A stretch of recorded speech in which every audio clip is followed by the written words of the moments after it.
saludarlos de vuelta, un placer ver a mucha gente que tengo una gran estima, un gran aprecio, a muchos nos conocemos desde un tiempo, hace muchos años, que venimos compartiendo un espacio de trabajo. Veo decanas y decanos que nos acompañan. Bueno, el presidente de la comisión es Miguel Cabrera, es nuestro tucumano amigo de la Facultad de Ciencias Exactas y Tecnología de la Nacional de Tucumán. También de la comisión subsecretaria, que es Marcela Filippi, la compañera de la Universidad Nacional de Río Negro, que vienen trabajando, que son los que han propuesto esto y otros temas dentro de la Comisión de Ciencia y Técnica de Confedi. Pablo también, que trabaja en la comisión, y otros que están trabajando, está acompañando en este momento el secretario general de Confedi, Néstor Braidot, de la Universidad Nacional de General Sarmiento, futuro presidente de Confedi, Mercedes Montes de Oca, que es nuestra secretaria ejecutiva. Agradecer al INPI una vez más, como tantas veces, en particular me ha tocado, pero esta vez por vos, Fito, y por los que te acompañan, Andrea, y los que estuvieron, esto que vienen haciendo hace tiempo de ayudar a nuestras facultades a entender esta problemática. Sé que hay de distintas áreas, no solamente de la Facultad de Ingeniería, veo colegas que incluso son de las áreas de jurídico de las universidades. Moderarán Miguel y Marcela, así que les dejo la palabra a ellos, que son los que trabajan en la comisión. Gracias de vuelta por estar en Confedi. Miguelito. Bueno, sigo yo. Bueno, buenas tardes. Gracias por estar en este nuevo capítulo de los talleres sobre propiedad intelectual que gentilmente nos brinda el INPI, el Instituto Nacional de Propiedad Industrial. Pedimos disculpas, la vez pasada hemos cometido un error, dijimos propiedad intelectual, es propiedad industrial, así que a las cosas hay que llamarlas como se llaman. Muchas gracias a Andrea, que ha coordinado junto con Mercedes, junto con Presidencia, estos talleres. ¿De qué se trata? Para el que quizás los que están hoy como por primera vez, se trata de informar, instruir y compartir los conocimientos que tiene el INPI a través de sus expertos. Fue el ingeniero Paz la vez pasada, hoy es Adolfo, sobre esto que es la propiedad intelectual o industrial también. Nuestro conocimiento es muy heterogéneo en cada unidad académica sobre este tema y no impacta solo en lo tecnológico, sino que tiene ribetes legales, sociales, que son muy importantes de tener en cuenta. Hay que tener conocimiento para poder proteger nuestro derecho intelectual por nuestras creaciones, nuestros inventos, lo que escribimos. Y ese es el objetivo de estos talleres, ¿no? Aprender de estos expertos que nos brindan su tiempo y bueno, estamos a disposición en Confedi para esparcir esta idea que creo que lo que hace es defender la soberanía de nuestra tecnología, lo que desarrollamos en el país. Muchas gracias. Bien, bueno, agradecer a todos los que están, agradecer al INPI nuevamente por brindarnos esta posibilidad de capacitación. Hoy Adolfo Dudelsack será nuestro orador y va a hablar sobre patentes y modelos de utilidad. Adolfo es ingeniero químico, magíster en propiedad intelectual, es jefe del Departamento de Estudios de Fondos Técnicos de la ANP, INPI Argentina, y es profesor de la Maestría de Propiedad Intelectual de la Universidad Austral, profesor de la Maestría de Propiedad e Innovación de la Universidad de San Andrés y profesor de la Facultad de Ingeniería de la Universidad de Lomas de Zamora. Este es nuestro segundo taller, queda un último taller, un tercer taller y último, el lunes 28, que hablará de marcas y modelos y que va a estar dirigido por el doctor Claudio Tadeo. Bien, creo que no tengo más. Bueno, recordarles que por el chat vamos a estar mirando las preguntas que tengan a medida que Adolfo vaya hablando y vamos a ir recabando todas las preguntas, así en los 15 minutos que hay al final de esta parte vamos a hacer las preguntas más relevantes. Bueno, le doy lugar a Adolfo para que pueda hacer su presentación y hablarnos del tema de hoy.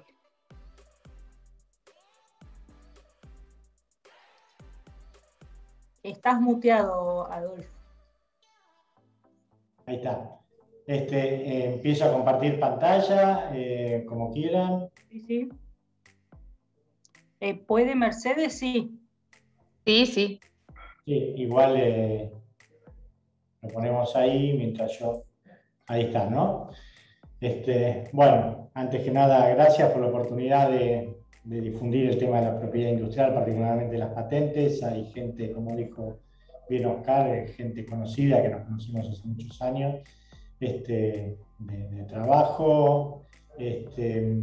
Y bueno, la idea es un poco hacer un resumen. En una hora no se va a acabar más todo lo que se tiene que ver con el tema de las patentes, pero para que tengan una idea un poco más acabada de lo que estamos hablando, y después, bueno, obviamente quedaré para que ustedes hagan las preguntas correspondientes.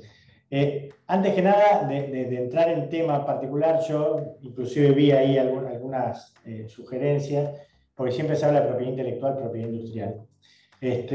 Y para hacer un raconto muy simple, la propiedad intelectual de alguna manera engloba todo lo que es el tema de las creaciones humanas, ya sea desde el campo del campo industrial al campo intelectual. La propiedad intelectual tiene una gran base, digamos, un gran campo que es el derecho autor y los derechos conexos, que es lo que generalmente conocemos como propiedad intelectual. Y después todo un campo que es la propiedad industrial. La propiedad industrial tiene que ver con lo que son las patentes, las marcas, los modelos y diseños industriales, inclusive los secretos industriales, las variedades vegetales, y hay una serie de herramientas que protegen el derecho de la propiedad industrial. Y como le decía, y por otra parte, el derecho de propiedad intelectual, que tiene que ver con el derecho de autor, el derecho de intérprete y demás herramientas de protección. Hoy nosotros nos vamos a abocar dentro de la propiedad intelectual y dentro de la propiedad industrial, nos vamos a dedicar exclusivamente al derecho de patentes. Y el derecho de patentes creemos que es un derecho que es clave para la investigación y su posterior implementación en el ámbito, digamos, productivo, en el ámbito digamos, de innovación y desarrollo, y que es bueno conocer. Otra vez, a ver.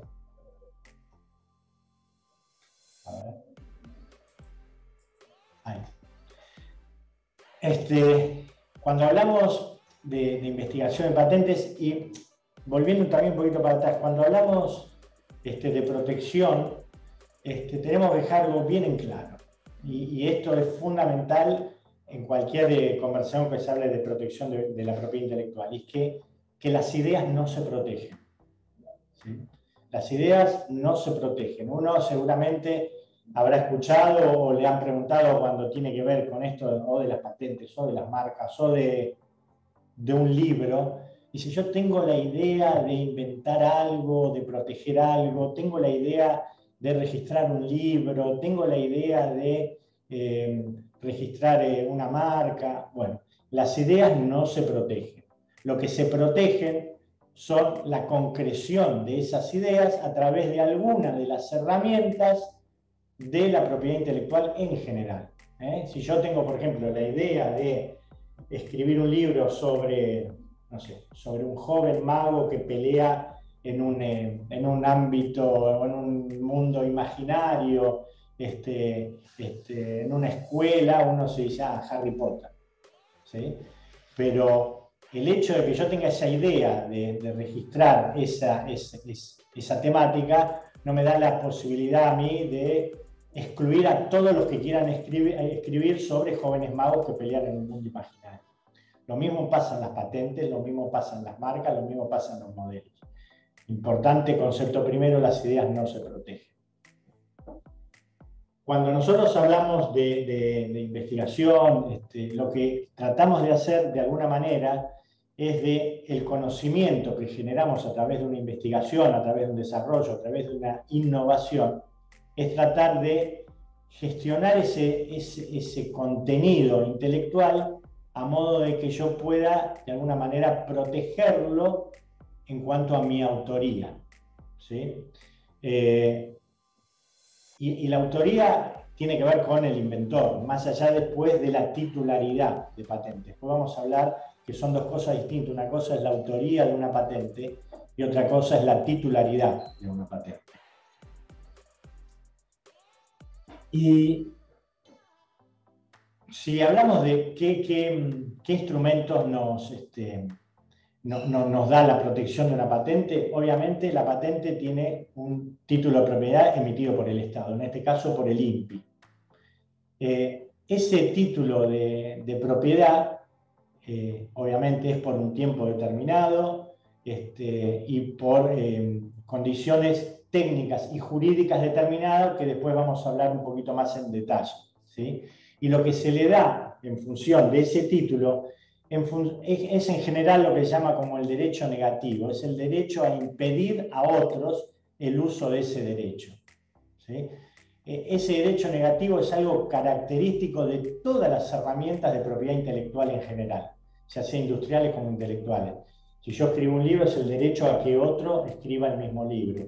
Si yo tengo una patente, a que otro usufructe esa patente. Si yo tengo una marca, a que otro use esa marca. En general, los derechos de propiedad intelectual son derechos de exclusión, son derechos de carácter negativo. Eso no significa que haya caracteres positivos, que ahora vamos a ver en función de lo que nos otorga el derecho.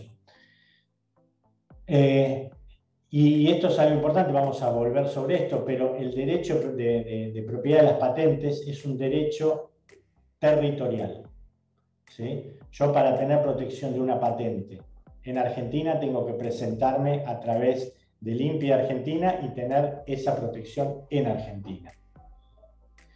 Y ese derecho me lo dan en contraposición a que, como dice el ítem 5, a revelar la invención a la sociedad de manera completa. Patente viene de patentere, del latín, que significa divulgar. Y yo, para tener una patente de invención, yo necesito de alguna manera divulgar mi invención de la manera más acabada posible, como para cualquier otra persona, cuando esta patente pasa a dominio público, pueda reproducir esa invención. Entonces, lo importante acá es esto, como habíamos dicho. El derecho de patentes, en general, lo que se hace es excluir a terceros de que utilicen, vendan, fabriquen o importen determinados productos. La exclusividad de ese derecho, en el caso de las patentes, es por 20 años. ¿A partir de cuándo? A partir de la fecha de presentación de la solicitud de patente. Y yo voy a ser muy cuidadoso cuando hable en referirme a la solicitud de patente y a la patente concedida, porque son dos cosas que inclusive jurídicamente son distintas. El alcance de una solicitud de patente no es lo mismo que el alcance de una patente ya concedida.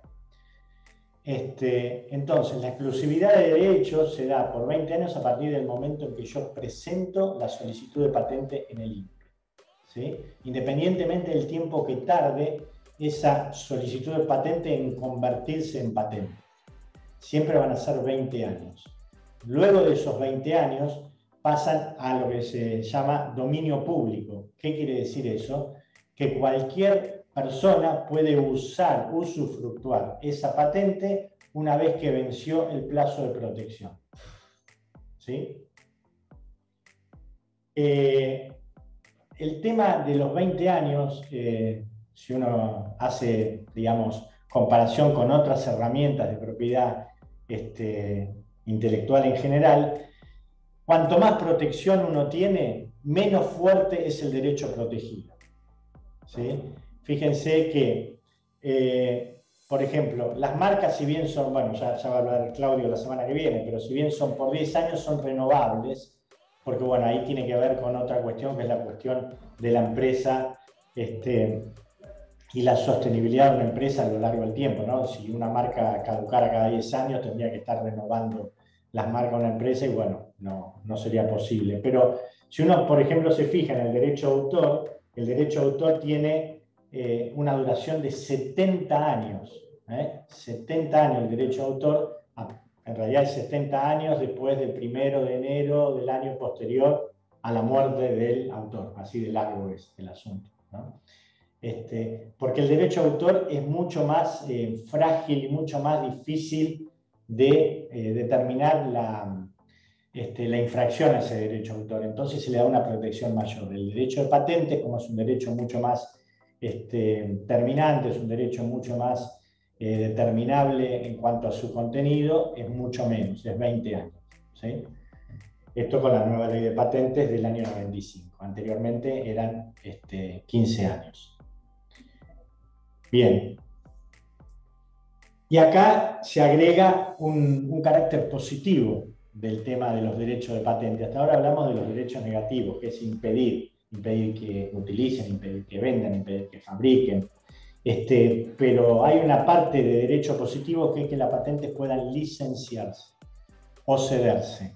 No es lo mismo licenciar que ceder, ¿no? En derecho no es lo mismo. Yo puedo ser titular de una patente y quiero licenciar la patente. Yo puedo licenciarla a 2, 3 o 4 o más empresas para que usen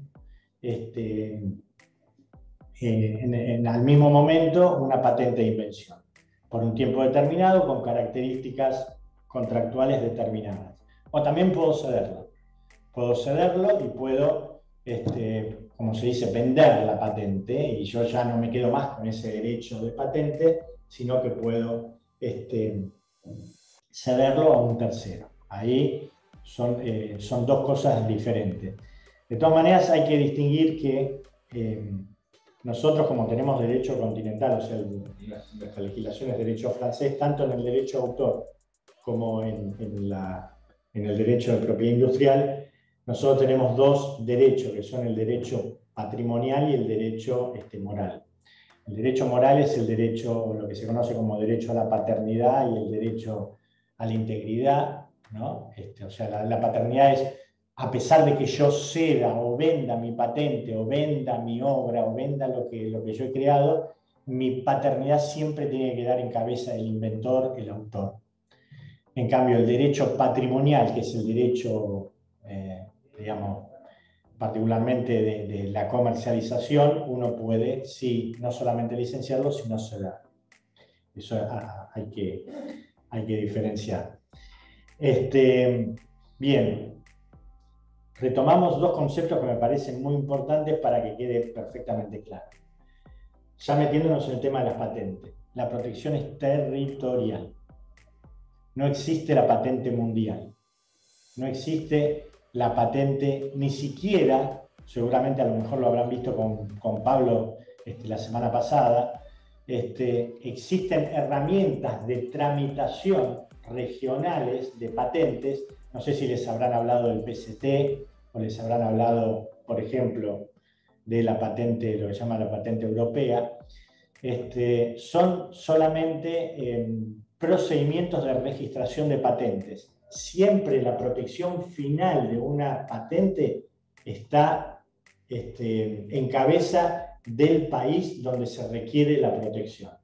Si yo quiero una protección en Argentina, tengo que presentar una solicitud de patente en Argentina. Si yo quiero una solicitud en Estados Unidos, tengo que trasladarme a Estados Unidos y presentar una solicitud en la USPTO, que es la Oficina Norteamericana de Patentes. Si quiero ir a Europa, lo mismo.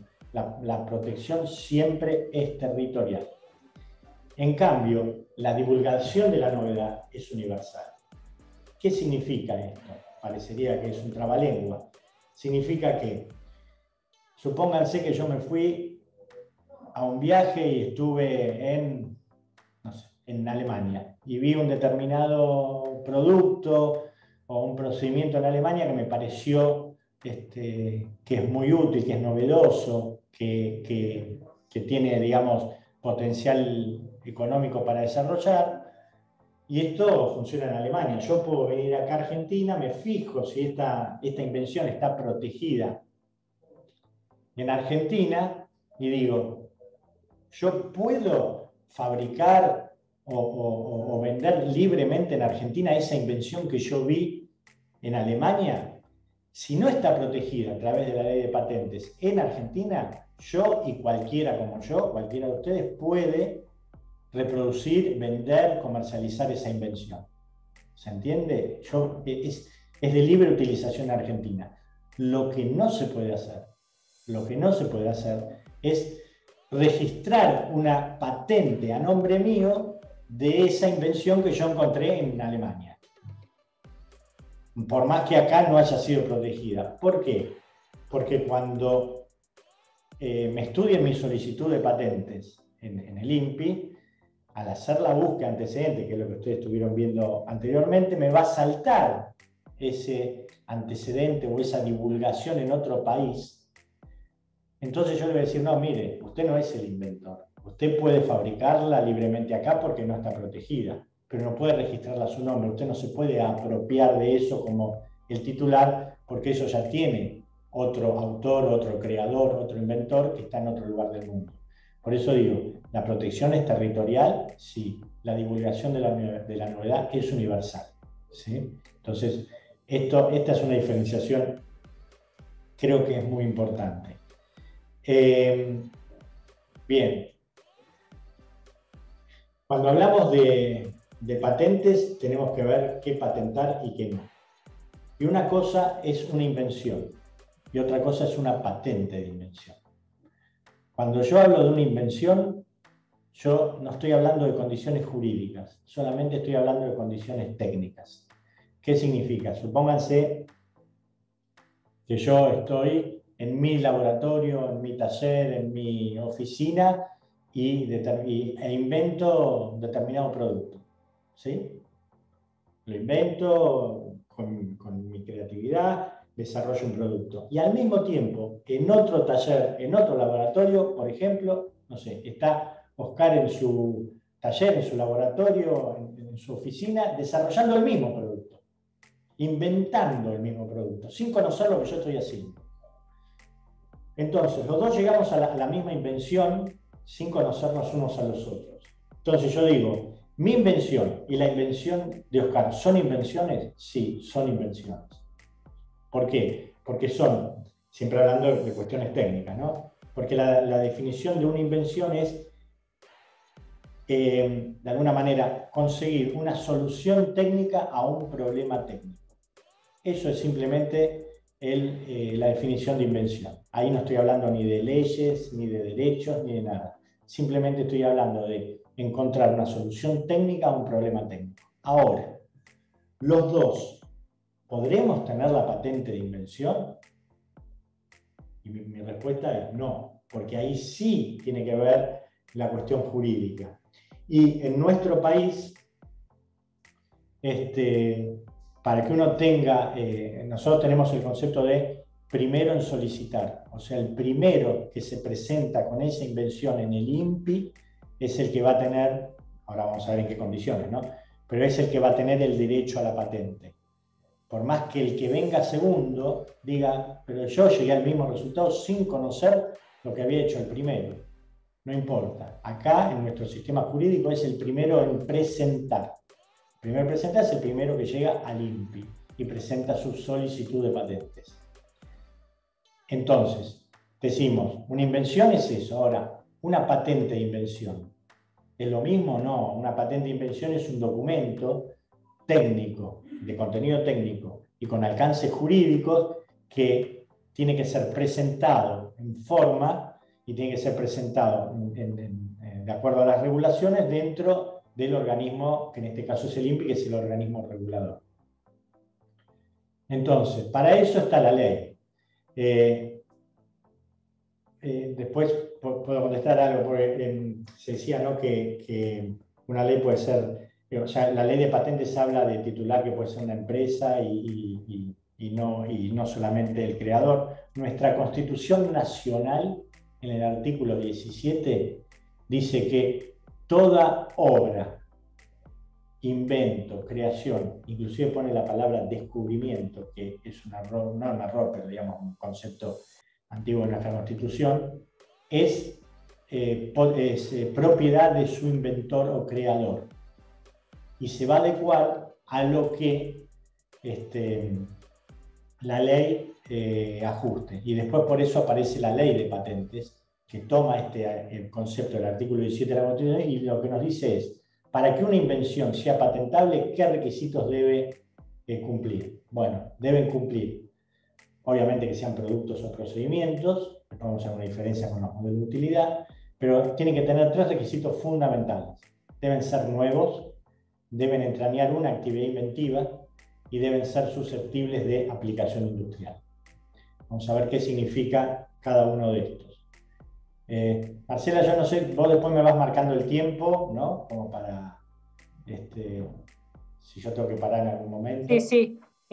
Más o menos -4 tendríamos que parar. Son y 33, así que todavía hay tiempo. Dale. -4 yo te voy diciendo y ahí hacemos las preguntas. Dale. Pero más o menos algunas de las que están ya las has estado respondiendo, así que... Dale, perfecto. Entonces, ¿cuáles son estos 3 requisitos? ¿No? Novedad, actividad inventiva, vamos a hablar un poco de cada uno, y no estén comprendidas en exclusiones, porque también hay algunas invenciones, que vamos a ver cuáles pueden ser, que pueden ser novedosas, pueden ser inventivas, pueden ser aplicables industrialmente, y que de alguna manera la legislación dice, sí, está todo bien, pero yo esto no te lo doy, que vamos a ver cuáles son. ¿Qué podemos proteger? Obviamente, productos y procedimientos a través de la figura de patentes, que tiene una protección de 20 años a partir de la fecha de presentación, o lo que se conoce como modelo de utilidad o certificado de modelo de utilidad, que solo protegen productos. Y productos entendibles como una nueva forma para un mejor aprovechamiento. A lo último de la charla vamos a abocarnos un poco a eso. Y que tienen una protección de 10 años a partir de la presentación de la solicitud de modelos. Como les decía, los requisitos son novedad, actividad inventiva y aplicación industrial. Vamos a empezar por el más fácil de entender, que es el de aplicación industrial. El concepto de aplicación industrial tiene el concepto metido de que debe ser reproducible. O sea, no debe ser de alguna manera artesanal como una obra literaria, por ejemplo, y debe ser reproducible, y no importa la escala, si es pequeña escala, gran escala, mediana escala, debe ser reproducible en términos técnicos. Y no tiene aparejado el concepto de utilidad. No importa si una invención que yo he creado sea más o menos útil que otra que ya existía. No importa. Nosotros no tenemos el concepto de utilidad. Sí lo tiene Estados Unidos, por ejemplo, en su legislación. Nosotros no. Nosotros tenemos el concepto de aplicación industrial. ¿Y qué debe ser? Debe ser aplicable a la industria, entendiendo industria como algo general, industria, servicios, ganadería, agricultura, lo que sea. Y debe ser reproducible. El concepto de novedad, ahí ya nos metemos en el tema de la divulgación. Ahí fíjense que nuestra ley dice que para que sea novedosa una invención no debe estar comprendido en el estado de la técnica. ¿Qué significa que no debe estar comprendido en el estado de la técnica? Que no tiene que haber sido divulgada esa invención en cualquier medio existente, ya sea oral, escrito, a través de video, de redes, de lo que sea. Esa información no tiene que haber sido divulgada ¿cuándo? En el momento de la presentación de la solicitud correspondiente. ¿Sí? Yo presento una solicitud de patente en una fecha, hoy 22 de junio de 2021, y cuando me van, yo fijo la fecha de protección de ahí para atrás, o sea, para ayer y todo lo que viene atrás. Si algo no fue divulgado de acá para atrás, mi patente, mi solicitud o mi invención, mejor dicho, es novedosa. Todo lo que pueda ser presentado o divulgado de acá para adelante, yo fijo esa fecha, a partir de ahí estaría mi protección. Es lo que se llama fijar fecha de novedad, de divulgación. A este concepto digamos, de novedad, la ley prevé dos excepciones. Una es el Convenio de París y otra el artículo 5. ¿Qué significa el Convenio de París? Supónganse que yo tengo una solicitud original. Inventé algo, lo presento en el INPI. Hoy, 22 de junio del 2021, lo presento en el INPI, me dan una fecha, una firma, un sellito, y yo tengo que presentar mi solicitud de patente. Ahí fijo la novedad de mi solicitud. El Convenio de París, entre otras cosas, es el convenio madre de la propiedad industrial en el mundo. En su artículo 5 me dice, bueno, mira, vos presentaste esta solicitud hoy, vos tenés tiempo hasta 12 meses de presentar la misma solicitud de patentes en cualquier otro país miembro del Convenio de París, que en general son todos, para lo que se llama invocar prioridad y decir, mira, yo por ejemplo tengo hasta el 22 de junio del 2022 para ir al INPI de Brasil y decirle, señores, yo hace un año presenté mi solicitud de esta invención en Argentina, acá tengo el certificado de presentación, ¿y qué fecha me van a tomar en la oficina brasilera? ¿La del 22? No, la del 21. Me van a retrotraer la fecha de presentación a lo que es la fecha de hoy. Eso es lo que se llama invocar prioridad o convenio de prioridad del Convenio de París. Yo voy a tener 12 meses para que me tomen como válida esa fecha de presentación. ¿Tengo 12 meses y un día? No. En 12 meses y un día perdí ese derecho. Entonces, si yo voy el 24 de junio del 2022 a Brasil y quiero invocar prioridad, me van a decir que no. ¿Y qué fecha de presentación me van a tener en Brasil? La del 22, no la del 21. ¿Sí? Y otra cosa muy importante, cuando yo invoco esto, supónganse que yo, no sé, tengo una invención que presenté en Estados Unidos y vengo acá y presento mi solicitud de patente, esa invocación de prioridad la tengo que hacer en el momento que presento la solicitud. Si yo me olvidé de invocar ese derecho, me fui a tomar un café y dije, uy, me olvidé, volví y quiero agregarlo, ya está. Por eso es muy importante que sepan que eso se invoca en el momento de presentación. Y la otra excepción a la divulgación es el artículo 5 de la ley, que habla, y esto pasa mucho en las investigaciones, los investigadores, en el campo científico-técnico, que uno tiene una invención y lo primero que hace es o publicar un paper, o presentarlo en una feria de ciencia, o en una feria industrial, lo que sea, para mostrar mi invención. Si yo hago esto, estoy corriendo el riesgo de que mi propia divulgación, si yo después quiero presentar una solicitud de patente, me figure o me actúe como si fuera una divulgación previa de mi propia invención.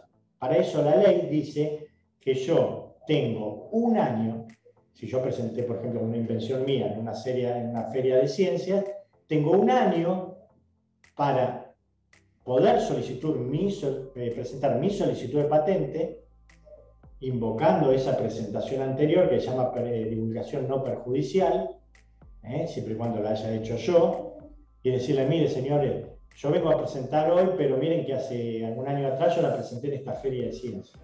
No me tomen esta divulgación como algo que me lesione mi novedad. Y vuelvo a lo mismo que decía en el artículo, en el ítem anterior del Convenio de París. Debo invocarla en el momento de presentación de mi solicitud. Si yo no presenté, no invoqué, mejor dicho, ese derecho, o esa divulgación no perjudicial, y después me acuerdo a los 2 días, voy, la quiero hacer, no es válido. Entonces es muy importante que en el momento en que yo presento mi solicitud, si yo tengo una divulgación anterior mía, que puede ser en YouTube, en cualquier cosa, yo la tengo que invocar. Entonces ahí sí la ley me va a reconocer ese año. Espero que ha sido claro, si no lo vemos en las preguntas. No sé si quieren parar acá y seguimos con los otros. Bueno, si querés paramos acá y... Bien, yo digo porque más o menos estamos ahí. Sí, acá había una pregunta, aprovechando lo que dijiste recién, de los PDTS, Proyecto de Desarrollo de Transferencia. Dice, los PDTS, cuando incluyen una innovación, ¿no son patentables luego de ser incorporados al banco de PDTS? Depende, es lo que yo decía, depende qué fecha fueron incorporados, porque uno cuando presenta un proyecto, de alguna manera divulga esa invención, ¿no? Y está poniendo en lo que se llama en conocimiento público del resto esa innovación, ¿no? Entonces, hay que tener mucho cuidado con esas divulgaciones porque muchas veces actúan en desmedro del propio inventor o de la propia invención al momento de querer proteger la patente, ¿sí?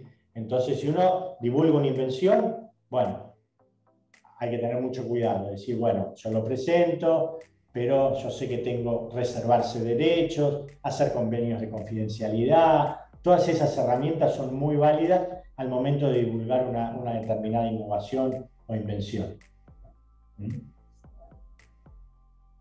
Bien. Sí, había preguntas también con respecto a presentaciones en eventos científicos, en congresos, corre lo mismo, digamos. Lo mismo, todo lo mismo. Bien. Después acá, sí. No, dale. Sí. Sí.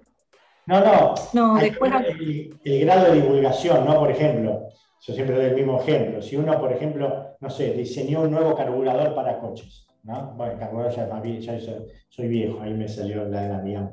Un nuevo inyector para coches. Y supóngase que yo lo puse, ¿no? Como en esas ferias que hay en la costa, en Pinamar, ¿no? No sé, ese que ponen los modelos de coches nuevos, ¿no?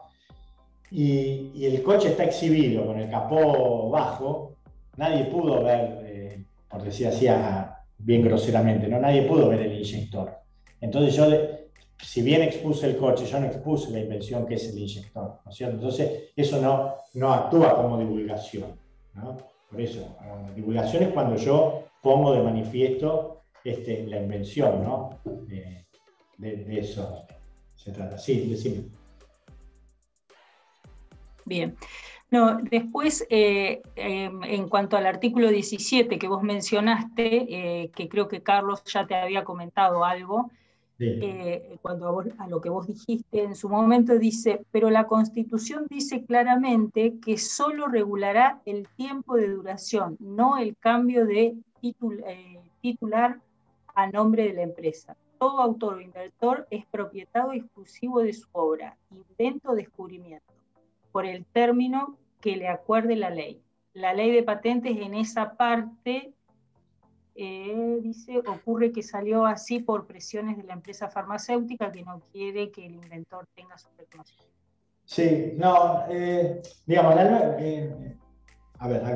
si bien, vamos a diferenciar dos cosas. La primera ley de patente es la ley 111 de 1864.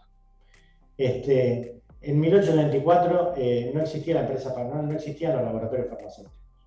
Vamos a empezar por ahí. En 1864 no existían las farmacéuticas como las conocemos hoy, ¿sí?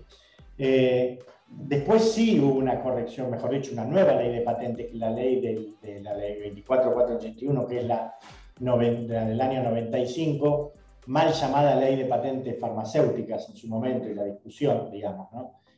Porque es una modificación de toda la ley de patentes. La vieja ley también hablaba de que el titular podía ser el inventor y una empresa.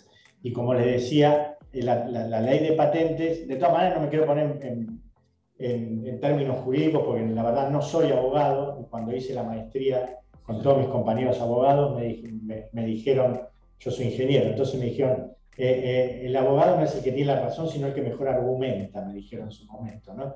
Entonces me quiero abrir de esa discusión, no quiero tenerla porque, pero digamos, es válido y la presentación, y bueno, digamos, la justicia será la que determine el alcance de eso, ¿no? Por eso no me quiero meter. Pero sí lo que quiero que sepan es que en el artículo 10 de la ley hay un artículo destinado a las invenciones laborales y tiene 3 ítems, ¿no? Si quieren después lo vemos, si hay tiempo. Bien. Después, acá hay una pregunta que dice, ¿la duración de la protección de las patentes es igual en todos los países? Hoy sí. Hasta hace unos años, después de... Esto se fue homogeneizando después de la Ronda Uruguay del GATT del año 90, de la década del 90, que terminó en el 95, donde Argentina adhiere a esa ley de patentes en el capítulo ADPIC, ¿no? Bueno, TRIPS, depende si las siglas en inglés, donde en general todos los países hoy tienen 20 años a partir de la fecha de presentación. Nosotros teníamos antes 15 años a partir de la fecha de concesión, Estados Unidos tenía 17 años, Europa tenía 20. Bueno, hoy prácticamente todos los países sí tienen 20 años a partir de la fecha de presentación. Bien. Y después dice, la innovación busca permanentemente la generación de monopolios transitorios, es decir, que yo sea el único que posea ese conocimiento tecnológico y pueda explotarlo comercialmente. En ese sentido, la redacción de la patente no debería ser lo suficientemente detallada para proteger mi producto o tecnología, pero lo suficientemente ambiguo para que no pueda comprenderse rápidamente el principio tecnológico, metalúrgico, químico, físico que permite generar ese monopolio transitorio. Es así, tal cual. Esa es la definición de la redacción de una patente. Lo suficientemente detallado para que me delimite bien mi invención y lo suficientemente ambiguo para que no venga cualquiera y conozca el know-how. Eso es así, y en todas las legislaciones y en todas las redacciones de patente siempre está ese detalle, ¿no? Que uno dice, bueno, pero me falta esto, como para poder de alguna manera cocinar el invento y que llegue, y yo quiero hacer una torta ricota, no me salga de frutilla. Pero, digamos, es tal cual, es así. Bien. Después dice, ¿cuál es el alcance de la concreción que se presenta para la protección con el empleo de patente? ¿Una patente realizada solo en Argentina puede ser copiada por terceros en otro país? ¿Existen mecanismos de reconocimiento de patentes argentinas en otros países? ¿Y el derecho de autor es intransferible? No existe una... Hay dos cosas, no hay. No existe un reconocimiento de una patente argentina en ningún país del mundo, como tampoco existe un reconocimiento de una patente norteamericana en Argentina, por ejemplo, una patente italiana en Argentina. Es lo que yo decía, la protección es territorial. Y los que de alguna manera dan el derecho son las oficinas nacionales de cada país. Eso es el derecho. El Convenio de París habla de esto también, ¿no? De la no reciprocidad. O sea, yo puedo presentar una solicitud en Argentina, la misma solicitud, invocando prioridad, como sea, no importa. La presento en Inglaterra y acá me la conceden y en Inglaterra me la deniegan. Puede ser que sea así, es independencia de las patentes. Y no hay ningún reconocimiento mutuo de ninguna patente. En la vieja ley teníamos la figura reválida, que era una figura así parecida, pero ya se sacó porque no existía en ninguna parte del mundo. Bien. Después acá alguien dice, un colega que trabaja en el área de desarrollo de Arcor menciona que la empresa hace invenciones y modelos, pero no patenta nada, ya que el sistema de patentes internacionales no funciona en el país, es lo que decías recién vos. ¿Qué hay de cierto en esto? Bueno, y después habla de que trabajó en la industria metalúrgica e hizo una copia, no patentó y vendió acá en Argentina, bueno, lo que vos contabas hoy, ¿no? Que vos podías hacerlo, pero no patentarlo.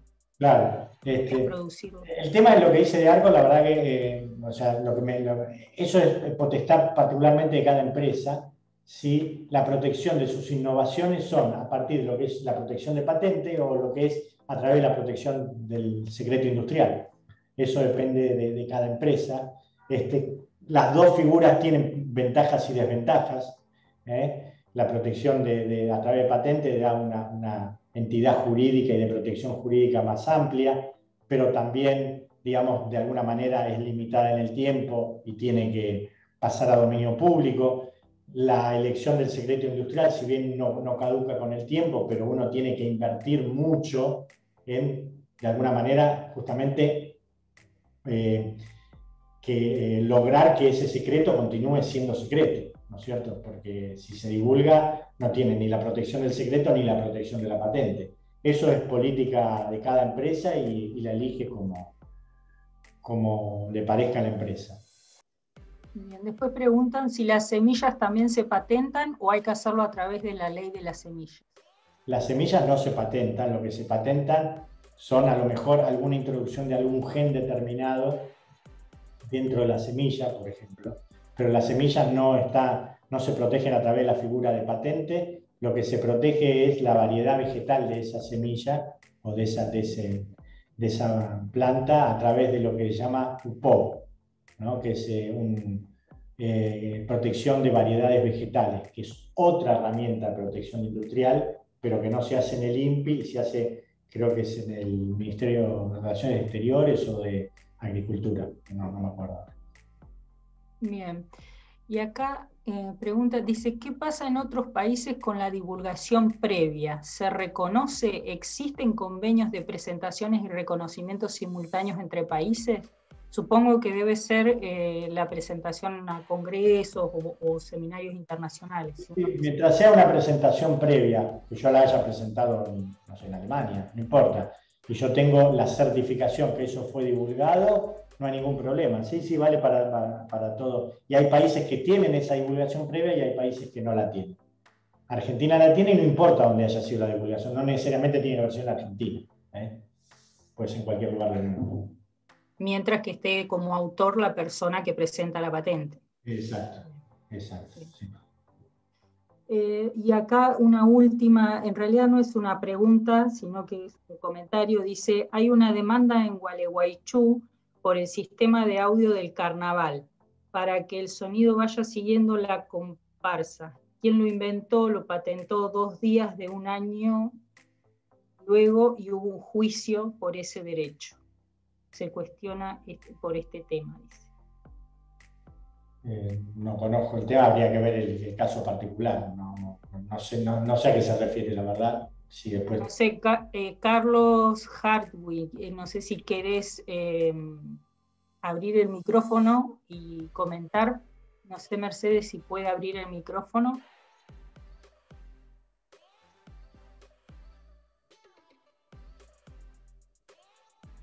Y acá, mientras tanto, te hago otra. Dice, en el caso del software, donde 1000 algoritmos diferentes pueden dar el mismo resultado, ¿cómo se podría patentar ese algoritmo?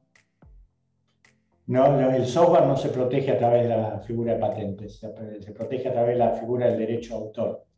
Y después vamos a hablar en exclusiones un poquito más de eso, pero a grandes rasgos el software solamente en pocos países se protege con la figura de patentes, por ejemplo en Estados Unidos.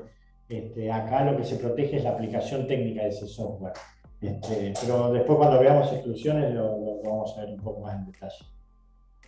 Bien, y bueno, después dice, en el campo de la inteligencia artificial, situaciones de patentamiento se presentan casos en particular del valor de dataset asociados a sus técnicas de explotación. Sí, en general todo eso que tiene que ver, es toda una disciplina nueva y está todo en discusión hasta dónde llega el alcance de la protección a través de patentes o no. Yo tengo que ser sincero, en el INPI todavía solicitudes de ese tipo casi no llegaron. Tuvimos algunas donde tuvimos discusiones que dábamos y que no dábamos, pero esto como en todas las cosas nuevas, como fue el campo de la biotecnología, todo se hace camino al andar y vemos cómo van progresando. Por ahora no hay mucho de eso en Argentina. Bien, y después sobre ese mismo tema dice, ¿qué pasa con el software en el contexto de Internet de las cosas? ¿Cómo podemos realizar las mejoras proactivas de protección en desarrollo de software? No, a través del derecho de autor, no a través de patentes. No podemos, y menos en lo que tiene que ver con administración de datos, imágenes, todo eso se protege a través del derecho de autor, por lo menos en Argentina. Bien, perfecto. Ya no hay más preguntas. Hacemos el descanso ahora. Recopilando un poco, estamos viendo el tema de novedad, que era uno de los requisitos, ya dijimos en qué consistía la novedad, y el otro requisito es el tema de actividad inventiva. Aparentemente parecería que es igual una cosa que la otra, ¿no? Si es novedoso, es inventivo, pero hay una diferencia que es sustancial que yo lo voy a dar siempre a través de un ejemplo que me parece que es claro y que se entiende. Antes de ir al ejemplo, es bueno decir, ¿no? Yo, por ejemplo, siempre pongo la figura de una mujer embarazada. ¿Por qué? Porque muchas veces se discute esto, bueno, pero ¿hay actividad inventiva? ¿Hay poca actividad inventiva o hay mucha actividad inventiva? Bueno, ¿hay o no hay actividad inventiva? Es como que, yo siempre digo, ¿no? ¿Una mujer está o no está embarazada? No está un poco embarazada. Bueno, esto es lo mismo con la actividad inventiva. La actividad inventiva existe o no existe. Y no hay distintos grados de actividad inventiva. Y nuestro artículo 4 define que esa actividad inventiva dice cuando el proceso creativo o sus resultados no se deduzcan del estado de la técnica en forma evidente. Ahí hay varias cosas. Obviamente, en forma evidente, una persona versada en la materia y estado de la técnica. Yo siempre doy un ejemplo que me parece claro y fíjense, supónganse que yo hoy me levanté a la mañana, ¿no? Y sonó el radio reloj y el radio reloj cuando suena yo lo apago y prendo el velador. Y ahí cuando prendo el velador miro la luz y con un rapto de creatividad casi inconmensurable agarro el radio reloj, agarro el velador, le pongo plasticola, lo pego y digo, inventé el radio reloj despertador velador. Entonces, muy contento con mi invención, voy al INPI, presento mi solicitud de patente por el radio reloj despertador velador y espero que me hagan el examen. Cuando el examinador lo ve, va a buscar y va a encontrar muchos radiorrelojes despertadores. Y por otro lado va a encontrar muchos veladores en la literatura de patente. Pero no va a encontrar el radio reloj despertador velador en uno solo. Entonces, cuando el examinador vea, va a decir, bueno, el radio reloj despertador velador a la luz de las otras cosas que se encontraban, ¿es novedoso? Sí es novedoso. Porque yo encontré radio relojes despertadores y encontré veladores, pero no encontré un radio reloj despertador velador. Ahora, ¿es inventivo? Yo lo único que hice es agarrar Poxipol y pegarlo. O sea, ese proceso creativo se deduce del estado de la técnica por una persona versada. ¿Qué significa? Que yo no puse mi creatividad, solamente lo que hice es agarré dos partes y las uní sin que esto generase un nuevo efecto técnico. ¿Por qué? Porque mi radio reloj despertador sigue funcionando como radio reloj despertador y mi velador sigue funcionando como velador. No existe un efecto sinérgico entre uno y otro, que por ejemplo, cuando suena la alarma se prende el velador, si yo bajo el volumen baja la intensidad de la luz, varias cosas. Entonces, es importante que para que haya actividad inventiva, el resultado de ese invento no se deduzcan de forma evidente para lo que ahí dice la ley, una persona normalmente versada en la materia. ¿Quién sería esa persona normalmente versada en la materia? El examinador de patentes. El examinador de patentes es una persona que es conocido en el área técnica que está estudiando, pero que no tiene creatividad, no tiene crédito inventivo. Es como nosotros decimos, es un inteligente pero tonto, ¿no? El examinador de patentes, así nos definimos, porque el examinador de patentes tiene que ver la invención sin poner su propia creatividad y ver la invención previa a la creación de la invención y no post. Porque nosotros, y esto es una confesión que tengo que hacerle, el examinador de patentes en general, cuando recién empieza su trabajo como examinador, todo le parece conocido. Pero esto es una tontería. ¿Cómo? ¿Pero a quién no se le va a ocurrir? ¿Por qué? Porque está viendo la invención una vez que la invención se creó. El hecho es traducir esa falta creativa antes de que la invención se haya materializado. Por eso, esto es la diferencia entre novedad y actividad inventiva. Podemos hablar mucho de esto, pero no es el tema de esta charla, ¿no? Porque hay procesos para evaluar la actividad inventiva y para diferenciarla de la novedad. Y cuando se estudia, por ejemplo, esto siempre es un caso muy simpático que yo pongo, cuando hablamos de actividad inventiva, lo que yo tengo que hacer es usar el bagaje que hay en la literatura combinado con los conocimientos técnicos de la persona versada en la materia. Y hay un caso muy emblemático, que es el caso, ahí dice, ¿no? En la década del 60 hubo un barco que se llamaba el Kuwait, que se hundió en el Golfo Pérsico. Se hundió en el Golfo Pérsico y había que sacarle primero el petróleo y había que tratar de reflotarlo porque si no se iba a producir una catástrofe ecológica muy grande en el Golfo. Entonces había que de alguna manera rescatarlo, sacarlo del fondo del mar. Entonces en su momento se contrató a la empresa BASF, la empresa alemana, para que diseñara un sistema para sacar el barco a flote. Y los ingenieros de la BASF diseñaron mejor dicho, sacaban el petróleo y después iban reemplazando las cámaras vacías de petróleo con un invento que era en ese momento reciente, que era el Tergopol, ¿no? El poliestireno expandido, que obviamente ustedes saben tiene una mucha menor densidad que el agua. Entonces reemplazaban lo que era el petróleo dentro de las cámaras y lo llenaban con miles y miles de pelotitas de Tergopol. Se llegaron a insuflar 27 millones de pelotitas de Tergopol hasta que el barco, por su propia baja densidad, ¡pum!, salió a la superficie y lo pudieron rescatar.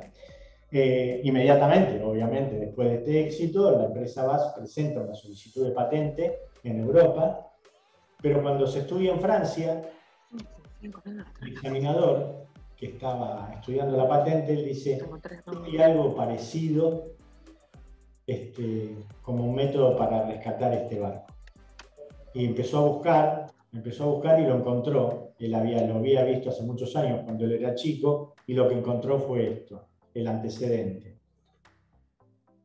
Una historieta del Pato Donald. Fíjense que ahí fíjense que está el tío rico, ¿no?, con los sobrinos, y tenía que sacar un carguero pirata del fondo y que insuflaron pelotitas de ping-pong en este caso, que es el mismo principio. Una pelotita con mucho menos densidad que el agua, y bueno, y esa patente, ¿no?, fue denegada por falta de actividad inventiva. Así que fíjense cuán importante es, por un lado, el arte previo, por otro lado, el conocimiento en el arte, y por otro lado, la combinación de esas dos herramientas para poder objetar o no la actividad inventiva de una invención. Esto a modo de, digamos, de una nota de color que siempre me quedó, ¿no? Bien, hasta ahora hablamos de los requerimientos o los requisitos de patentamiento de una invención, que son 3: novedad, actividad inventiva y aplicación industrial. Y para que una solicitud de patente o una invención sea concedida, debe cumplir estos 3 requisitos. No obstante, como ya les dije anteriormente, la legislación prevé exclusiones de patentabilidad. Y las exclusiones de patentabilidad están dadas en 2 artículos en nuestra ley. En el artículo 6º y en el artículo 7º. El artículo 6º es lo que no se considera invenciones a los efectos de la ley. Vamos a ver en algunas de estas, la más importante para ver por dónde pasa la cosa, pero la legislación dice, bueno, mire, para la legislación argentina estas exclusiones no son considerantes a priori como invenciones. Vamos a ver algunas y por qué no.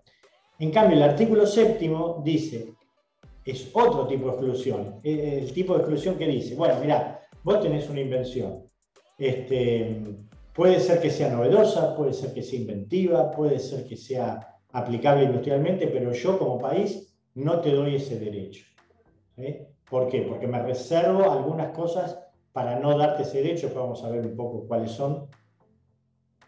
Pero sí es importante que sepa que existen estas exclusiones al momento de presentar una solicitud. Fíjense el ítem 1 que dice, o el ítem A, que dice los descubrimientos, teorías científicas o los métodos matemáticos, que está también ligado un poco, bueno, el 1, ¿por qué no? ¿Por qué la legislación dice que los descubrimientos, teorías científicas y métodos matemáticos no son protegibles o no son inversiones?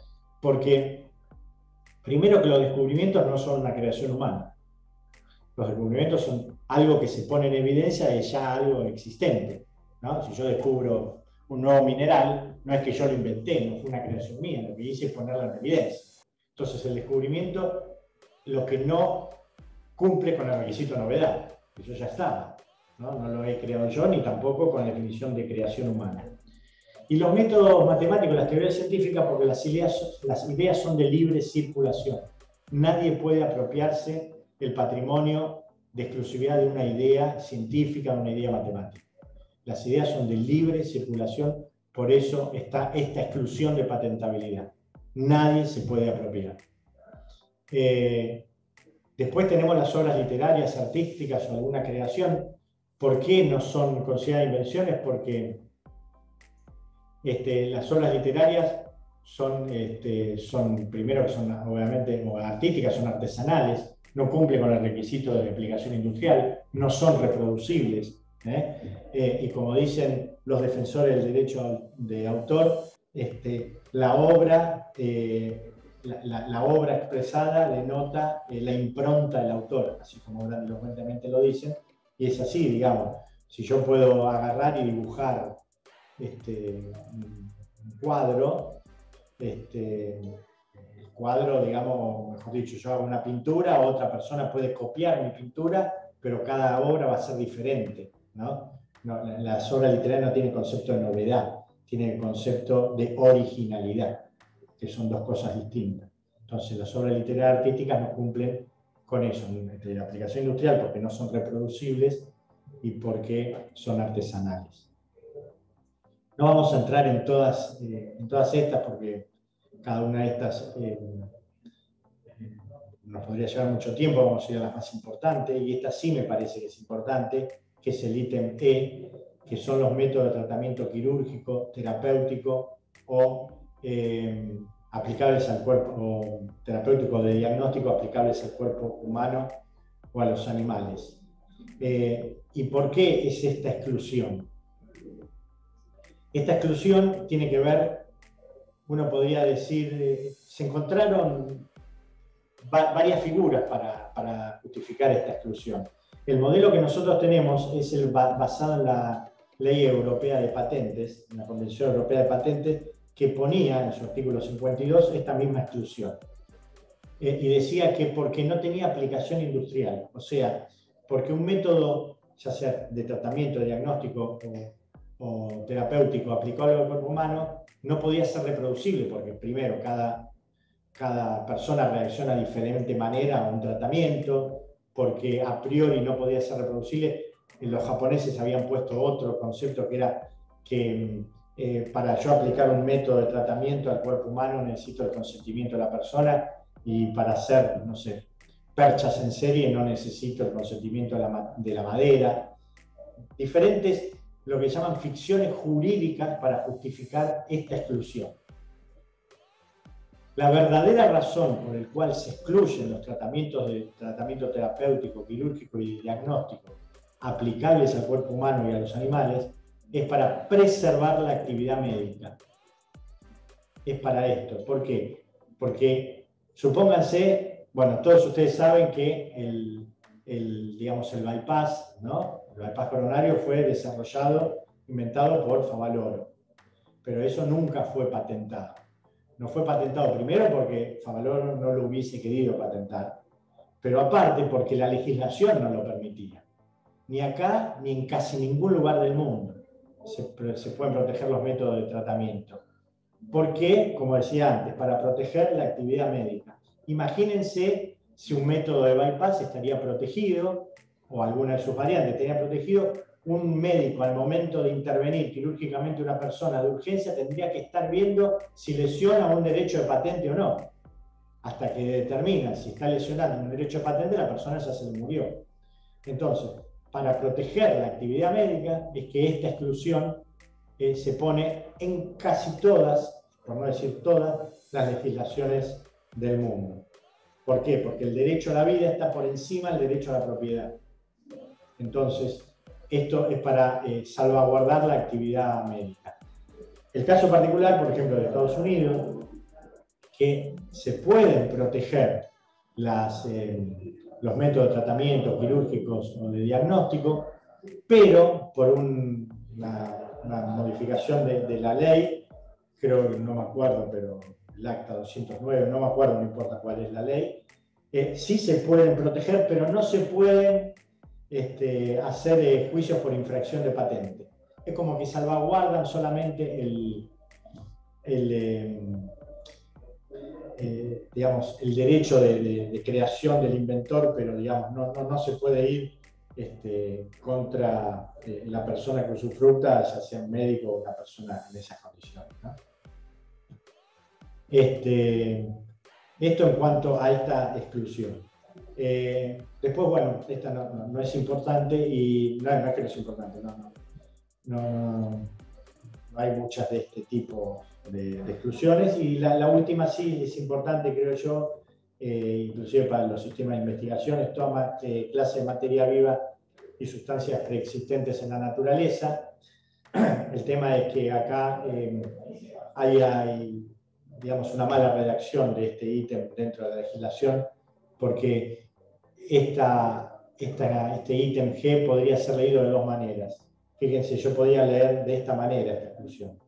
No se consideran invenciones, el título dice, toda clase de materia viva y sustancias preexistentes en la naturaleza. O lo podría leer de esta manera, toda clase de materia viva y sustancias preexistentes en la naturaleza. No sé si se dieron cuenta de la puntuación y la diferencia que hay entre una forma de leer y otra.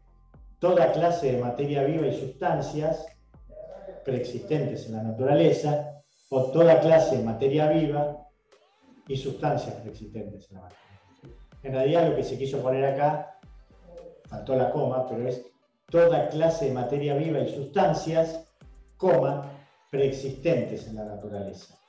Porque lo que no se puede proteger, se considera como invención, es lo que está preexistente en la naturaleza. El tema, por ejemplo, de los genes modificados, eso sí se puede proteger a través de un procedimiento biotecnológico. Pero un determinado gen aislado, por ejemplo, solamente y no modificado, por lo menos en Argentina, no se puede proteger. Entonces, eso me parece que es para tener en cuenta y es fundamental. Bien, y como les decía, el artículo 7 habla de lo que no es patentable. Más allá de que, como les decía, puede ser que sea novedoso, inventivo y aplicable industrialmente. La legislación se arroga el derecho de decir, bueno, por más de que vos tengas todo esto, yo no te lo voy a dar. Y pone dos ítems. Las invenciones cuya explotación en territorio debe protegerse para proteger la moralidad. Esto en general es un artículo que está en muchas de las leyes, la ley de marcas lo tiene también, la ley de modelos y diseños también la tiene. Y la totalidad del material biológico y genético como ente global, ¿no? O sea, no se pueden proteger ni los animales, ni los vegetales, ni la clonación humana. No se pueden proteger los procedimientos que sean esencialmente biológicos. Sí se pueden proteger los procedimientos biológicos que se han utilizado con biotecnología, pero no los esencialmente biológico, significa que yo pongo A y B como la naturaleza y se mezclan, o se combinan, o se reproducen. En realidad, para que un poco uno se quede tranquilo, nunca, yo voy a cumplir a fin de año 30 años como examinador, nunca se ha negado aplicando este artículo, porque son muy raras las formas, ¿no? Uno, no sé, uno podría decir, bueno, ¿qué sería algo que no podría el Estado dar? ¿Qué sé yo? Una bomba atómica, por ejemplo. Y es discutible, porque si a lo mejor es una invención de, no sé, de los centros de investigación como CITEFA, ¿no? De las Fuerzas Armadas, capaz que es un arma que en el Estado, después discutible moralmente, no vamos a entrar en discusiones de ese tipo, pero un desarrollo, no sé, puede ser en manos de, por ejemplo, un arma en manos de un ladrón o de un delincuente es algo condenable. Un arma en manos de una fuerza de seguridad ya tiene otras connotaciones. Entonces, ¿qué sería algo que impide la moralidad? Es muy relativo, ¿no? ¿Qué sé yo? Yo siempre me imagino que eso puede ser una máquina para producir la eutanasia, qué sé yo, porque va en contra de las normas y las leyes de la nación, pero qué sé yo, también en determinadas condiciones uno hasta la podría, no digo yo o alguien, pero se puede justificar, no sé. Hay una mirada, si uno lee al doctor Guillermo Cabanela, que escribió varios libros sobre patentes, él tiene una mirada distinta a esto, y dice que este artículo, en vez de limitar, amplía la posibilidad. ¿Por qué? Porque dice que si uno permitiese proteger algo que fuese moralmente cuestionable y le da la patente, solamente el Estado tendría que vigilar para que no la comercialice a esa sola persona, porque tiene la exclusividad. En cambio, si no le da la patente, tendría que vigilar a todo el resto, porque cualquiera podría comercializarlo. Es una visión interesante, pero bueno. Es bueno que se sepa que esta exclusión existe, ¿no?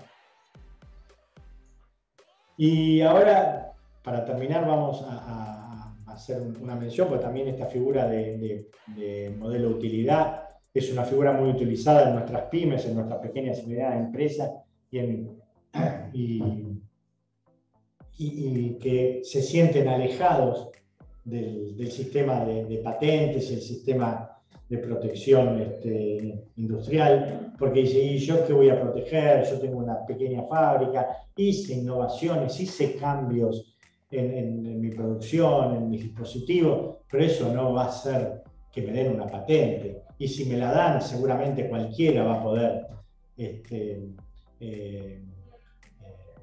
objetármela o usarla sin permiso. Y no es tan así, digamos, ¿no? La ley de patentes tiene lo que se llama la protección de certificado a través de modelo de utilidad, que en general se llaman para pequeñas invenciones, y en general están destinadas a instrumentos de trabajo, utensilios, que sean conocidos y que presenten una nueva o una mejor utilización técnica, ¿sí?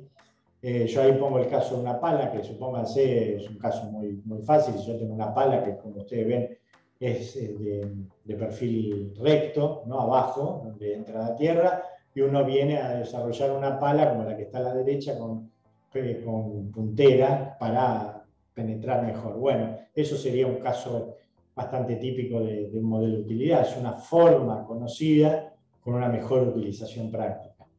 Los modelos de utilidad tienen una protección de 10 años en lugar de 5. Hoy por hoy el INPI tiene un sistema hoy no hablamos de trámite ni mucho menos, pero tiene un sistema de registro de los modelos de utilidad que es mucho más expeditivo, es mucho más rápido.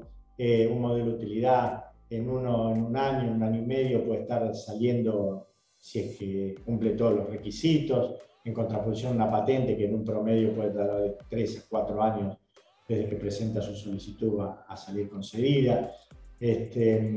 Los costos son menores.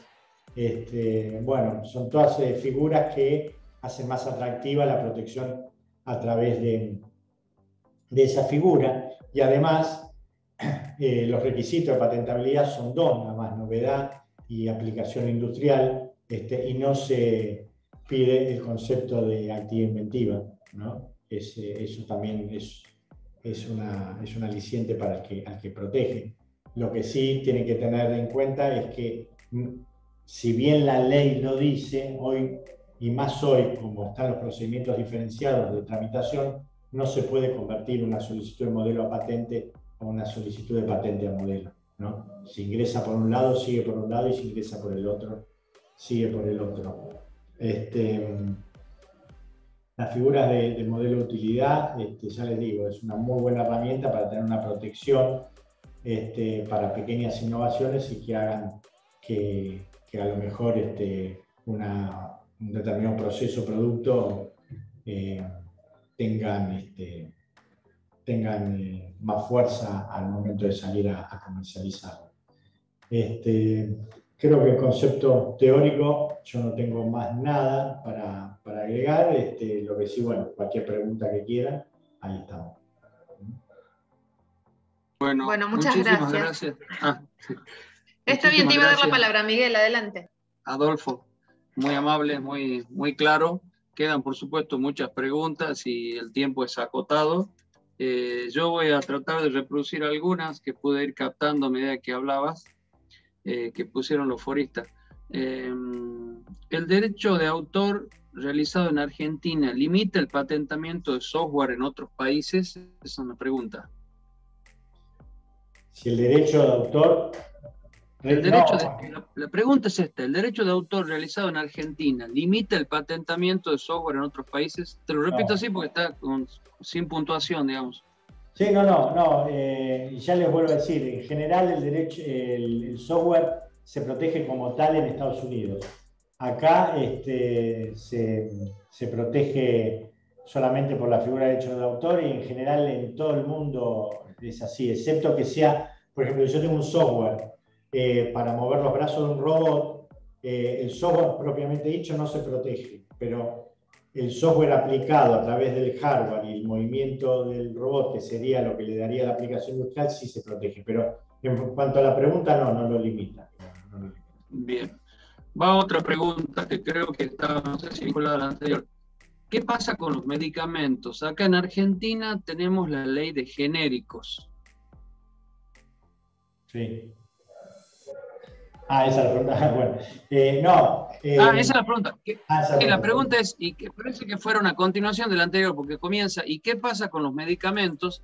Acá en Argentina tenemos la ley de genéricos. No sé si es un comentario o es una pregunta. La ley genérica tiene que ver con la receta del medicamento, que no tiene que ver nada con la ley de patentes. La ley de patentes lo que hace es protege el compuesto farmacéutico en sí. ¿Sí? Entonces, si ese compuesto farmacéutico es nuevo, es inventivo, y obviamente aplicable instrumentos, porque es un compuesto, si es nuevo y es inventivo, la ley de patente lo que hace es reconocer, digamos, como patente y exclusividad la fabricación de ese medicamento. Eso no quiere decir que no necesite, como ustedes ya somos expertos en este año y medio, la aprobación de la ANMAT, que es otra cosa que no tiene nada que ver. Lo que yo le estoy diciendo cuando yo protejo un medicamento es que ese compuesto, esa molécula es nueva y es inventiva. Ahora, si me dicen que es un compuesto antiparasitario, pero yo me lo tomo y al final resulta que es un antidiarreico, no me importa como patente, ¿sí? Yo lo que digo es que el compuesto es nuevo e inventivo. Después, si es antiparasitario, si es antidiarreico, antidepresivo, lo que sea, ya tiene que ver con otra connotación, que es la aprobación de la ANMAT y la aplicación en los seres humanos. Son dos cosas que no tienen nada que ver una con la otra. Y la ley de genéricos tiene que ver con esto, con la administración del medicamento, de la marca comercial y de la molécula en sí, pero no tiene nada que ver con la ley de patentes. Bien, muchas gracias. Ahí queda una que registré. ¿Cómo patentan una semilla transgénica que se basó en algo existente en la naturaleza? Bueno, en realidad lo que Suerte con esta pregunta. ¿Cómo? Sí. Igual, como yo no soy biotecnólogo, bueno, pero uno después de tantos años algo conoce, pero la semilla en sí no se protege. Lo que se protege es el gen modificado, introducido en esa semilla para generar que sea resistente al estrés hídrico, qué sé yo, no sé, ¿no? Entonces, por ejemplo, nosotros tenemos un caso muy paradigmático, que es el tema del gen, nunca me acuerdo si es 85, 88, de Monsanto, que se metió en la soja transgénica para evitar el... Bueno, ese gen no fue patentado en Argentina, fue omitido, no fue patentado en Argentina, por eso hoy esa variedad de ese gen metido es de libre utilización. Obviamente que el que estaba encargado de presentar la solicitud en Monsanto ya no está más en Monsanto, obviamente desapareció de su plantel. Pero digamos, esto es así, digamos, no es la semilla lo que se protege, sino es ese gen modificado biotecnológicamente y que se implanta en la semilla. ¿Sí? La semilla va por otro lado, que es la protección de UPOP, no es otra cosa.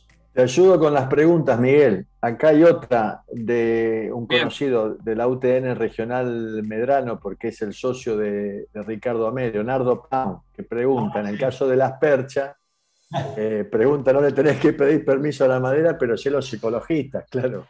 Eso es verdad, sí. Sí, Leonardo siempre haciendo... Un saludo. Sí, deliberadamente no la hice porque no me quería meter en ese terreno. No, pero lo conocemos, el colega. Bueno, sí. está bien.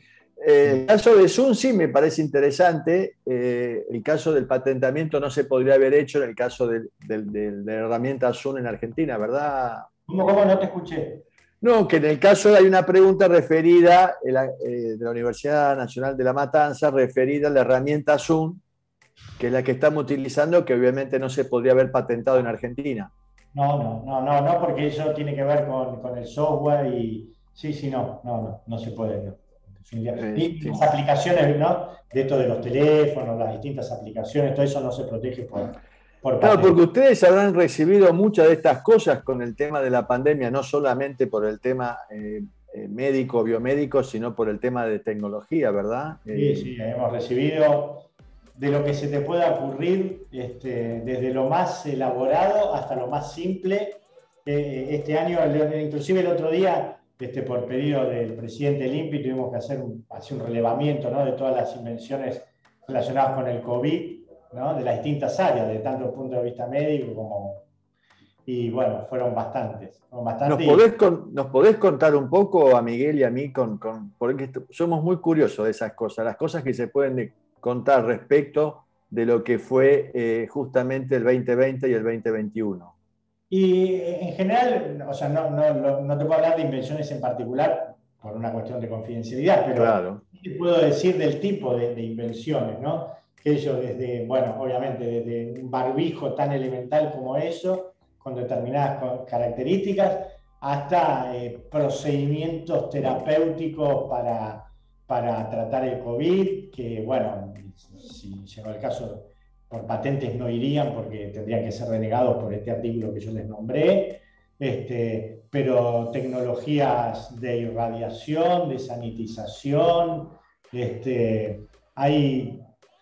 si ustedes, digamos, están interesados en estas presentaciones, lo que sí yo les puedo decir, y tomando seguramente lo que le mostró Pablo la semana pasada, es que una vez que la solicitud de patente se publica, y eso es antes de los 18 meses, uno ya puede acceder a esa documentación. Uno puede hacer una búsqueda en la base de datos del INPI y poner invenciones COVID o palabras claves que tengan que ver, no sé si uno está en el campo de los barbijos, qué sé yo, no sé, otro está en el campo de las cámaras de sanitización, lo que se les ocurra. Uno puede hacer una búsqueda con las palabras clave y si la solicitud fue publicada, ustedes pueden acceder a esa solicitud, porque ya es una solicitud no de dominio público, como explicaron mis compañeros abogados, sino de conocimiento público, ¿no? Uno puede acceder a esa información. Eso sí que puede uno acceder y está invenciones que a principios de 2020 ya no está publicada.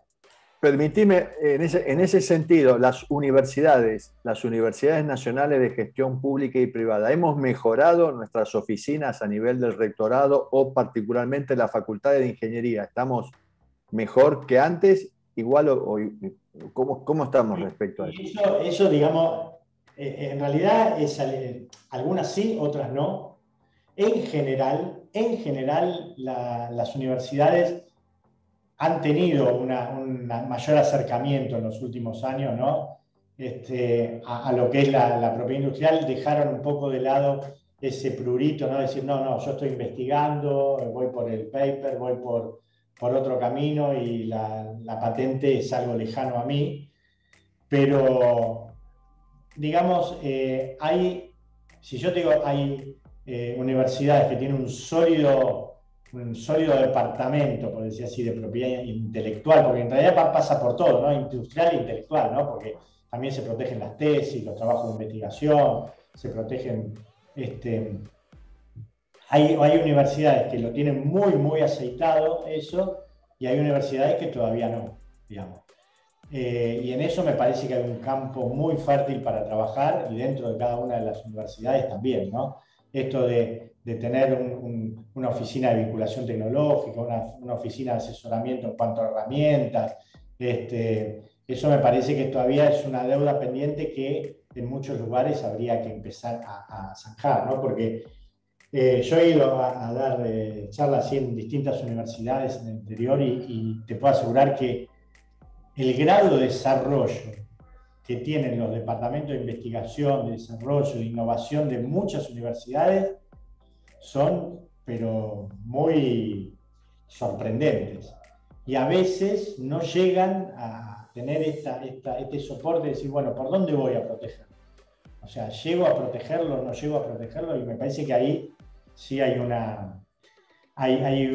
como se dice, una asignatura pendiente en muchas universidades. Igual, ya te voy a decir, es como te decía antes, en los últimos años se ha mejorado bastante, ¿no? Yo te diría, en los últimos 10 años ha mejorado bastante. Por lo menos... Justamente, Adolfo, nosotros creemos que estos espacios que hemos generado desde Confedi con ustedes, con el INPI y su colaboración, vienen a llenar ese vacío, ¿no? Que en definitiva creo que es una debilidad.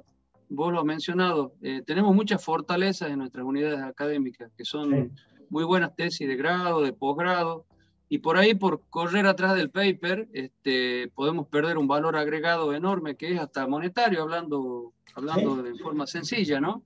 Pero creo que eso es una debilidad que tiene el sistema universitario argentino y que debemos tratar de a poco, ¿no? No digo revertirlo, pero hacer que se pongan en valor el poder inventivo y todo esto, ¿no? A través de este sistema de protección industrial, como bien lo mencionan ustedes. La verdad que es muy valiosa la contribución tuya, la que hizo el ingeniero Paz también, así que hermoso taller, que creo que hay mucho más para explicar, ¿no? Si el tiempo no fuera tan tirano. Claro, es mucho y bueno, a través también ¿no? En su momento del OGTEC, ¿no? También se avanzó bastante en eso. Yo, por ejemplo, en Lomas mismo dimos un par de veces estos posgrados, se dieron en otras universidades, en Mendoza, en Luján, y todas estas herramientas sirven, ¿no? Porque digamos, yo creo que ahí hay mucho, y el INPI tiene como función dictado por la ley este trabajo, ¿no? De difusión y de interrelación con el sistema público de ciencia y tecnología, ¿no? Así que hay mucho para hacer ahí. Claro. Hay muchas más preguntas, Adolfo, pero seguramente no vamos a llegar y te las puedo hacer llegar a tu despacho para ir contestándolas. Y del mismo modo que hicimos con el taller anterior, con Marcela recopilamos las preguntas luego del cierre del taller y se las hacemos llegar a Andrea para que a su vez se las haga llegar a Adolfo, no se preocupen. Hay muchas felicitaciones, muchos agradecimientos a tu persona, al INPI y bueno, a los organizadores también, pero queríamos también, como dijo Miguel, agradecerte este espacio. Sabemos que podemos contar con ustedes pero es bueno cada tanto volver a verlos. Sí, voy a firmar este compromiso. Sí, De sí. mi parte. Y aparte, ya le digo, digamos, el INPI, digamos, es un referente obligado del tema, debe ser así, y bueno, y siempre estamos predispuestos, porque esta es un poco la función nuestra, no solamente el registro, así que cualquier cosa que necesiten, acá estamos. Antes que termine, vamos a pasar un anuncio parroquial, ¿no? Como dice Oscar, la próxima fecha es el 28 de este mes, marcas y modelos a cargo del doctor Claudio Tadeo, también en el mismo horario. Ojalá que se haga una costumbre, pobre ustedes, ¿no? Que son los que nos dan su tiempo y su generoso conocimiento. La verdad que para mí, que tengo muchos años trabajando en ciencia y tecnología, es todo, no sé si una novedad, pero es algo, un mundo al cual no es fácil acceder, porque hay una terminología hasta legal que uno no la maneja desde el laboratorio, ¿no? Y corremos en un mundo de las fantasías también, ¿no? En ese mundo de esto se puede hacer, y es como que va de un boca en boca sin un conocimiento fáctico y legal, ¿no? Y eso es lo que hay que tener cuidado, y creo que eso nos está haciendo falta al sistema universitario argentino. Creo que este taller es un muy buen comienzo, y bueno, gracias a Confede y a Oscar, que un poco nos brindó el espacio también. Muchas gracias, Adolfo. No, por gracias, favor, INPI.